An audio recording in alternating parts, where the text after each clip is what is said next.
Mga bata, ang kwento natin ngayon ay tungkol sa alamat ng mangga.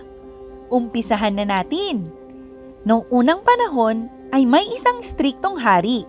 Siya ay si Haring Enrico. Kinatatakutan siya ng mga nasasakupan.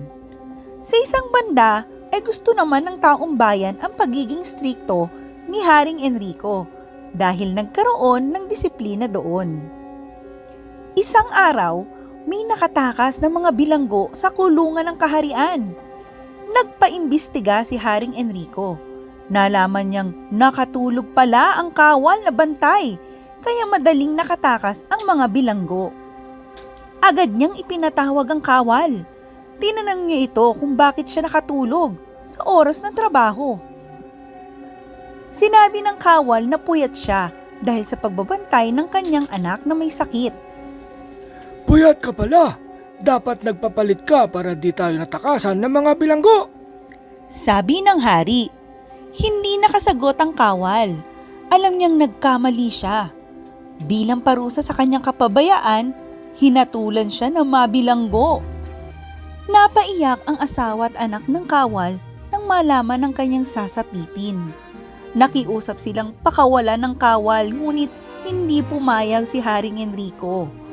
Walang nagawa ang mag-ina kundi umiyak at tuluyang ikinulong ang kawal. Nang malapit na ang kaarawan ng hari, nagpalabas siya ng isang patalastas sa mga nasasakupan. Ang sino man daw na makapagdadala ng bagay na di pa pag-aari ng hari o pagkain hindi pa niya natitikman ay maaaring humiling sa kanya at kanya itong tutuparin. Natuwa ang asawa ng kawal sa balita. Ito na ang pagkakataon para hilingin sa hari ang kapatawaran para sa kanyang mister. Kaso, wala naman siyang maisip na maaaring ibigay sa hari. Kaya naisip niyang yayain sa gubat ang anak para maghanap ng kahit anong maibibigay sa hari. Inabot sila ng pagod at gutom pero wala silang nakita. Nang pauwi na sila, isang diwata ang lumitaw sa kanilang harapan. May hawak na 2 malalaking bunga ng halaman ng diwata. Kulay berde ito. Noon lang nila nakita ang mga ganitong bunga. Ito ang ibigay niyo sa hari, sabi ng diwata. Itago niyo muna ito sa inyong bigasan at ilabas mismo sa kaarawan ng hari. Mangga ang tawag dyan. Wala niyan dito sa lupa. Sa aming daigdig lamang meron yan. At itinuturing naming sagrado ang mga bungang ito. Maraming salamat po, sabi ng mag-ina at nagpaalam sila sa diwata. Tuwang-tuwa silang umuwi sa bahay at sinunod ang bilin ng diwata. Nang sumapit ang kaarawan ng hari, ipinakita ng mag-ina ang mangga sa hari. Naging kulay dilaw na pala ang mga bunga nito at mabangong mabango. Maging ang hari ay nanggilalas nang makita ang 2 hinog na bunga ng mangga na sa amoy pa lang ay mukha ng napakasarap. Agad niyang kinain ang isa at labis siyang nasarapan. Anong pangalan ng bungang to? Tanong ng hari. Mangga po, sabay na wika ng mag-ina. Mangga?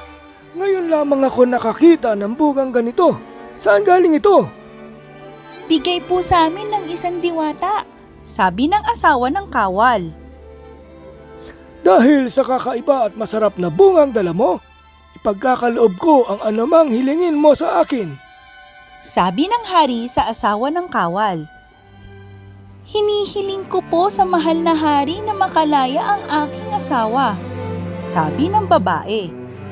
Matutupad ang iyong kahilingan, wika ng hari. Noon din ay nakalaya ang kawal. Sa labis na katuwaan ng hari, binigyan pa niya ng kaunting halaga ang mag-asawa. Matapos kainin ng mga bunga ng mangga ay ipinatanim niya ang mga buto nito upang muli siyang makatikim ng pambihirang mangga. Nang tumubo at mamunga ng marami ang mga puno ng mangga, ay natikman ito ng kanyang mga nasasakupan. Nagtanim din sila ng mga buto ng mangga. At mula noon ay nakilala na ang prutas na tinawag nilang mangga. O mga bata, anong natutunan niyo sa ating kwento? Tama! Matutong tumupad sa pangako. Yan muna ang ating aralin ngayon. Hanggang sa susunod nating kwento. Paalam!